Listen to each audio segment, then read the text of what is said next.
Today I'm going to talk about fishing. When I voted to leave the EU, I did so because I wanted our sovereignty returning to these shores. I didn't want to be governed by unelected bureaucrats from Brussels with names that nobody had ever heard of, and I've had no allegiance to the people living in the UK. Now, there's been a large amount of fake news by the media drip feeding us with the message that Parliament is sovereign. Sorry, but no. This needs to be rectified. The antidote for lies is the light of truth. The people of this country are sovereign, and we need to take back control. So as a committed Brexiteer, one of the red lines as far as the original campaign was concerned was for us to regain control or sovereignty of our fishing waters. Now, when we became a member of the EEC, or now the EU, the fishery limits bestowed on a nation by international law were handed over to the EU control. We were no exception. They became community waters, shared equally and without discrimination with every other member nation. Now, the British people were not told the truth at the time, and most of our boats disappeared. We need to look at us having lost our sovereignty of our waters, the willful destruction of our fishing industry, with many of our boats having been taken to Scandinavia to be stripped and scrapped when we entered the common market, together with the industry being subjected to all the rules and regulations imposed on us by Brussels, including the willful discard of perfectly good fish. So it is important for us to look at the experts and see what they're saying. Firstly, I observed the fishing industry's representatives when they provided evidence at the MP's committee meeting on the 13th of December 2017.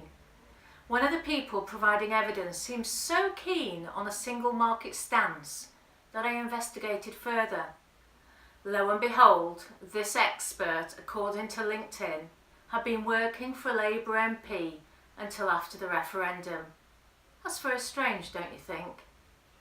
I contacted the MP leading the parliamentary fishing investigation and alerted them to this matter.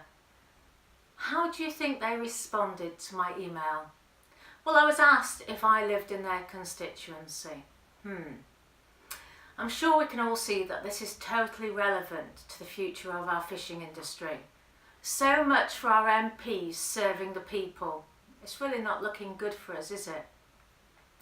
So do our MPs employ due diligence when they're seeking for supposed experts? Do they know what they're actually doing?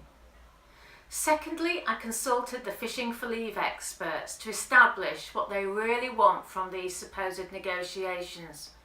After all, there are so many people purporting to be experts saying they will get Brexit, we will get Brexit.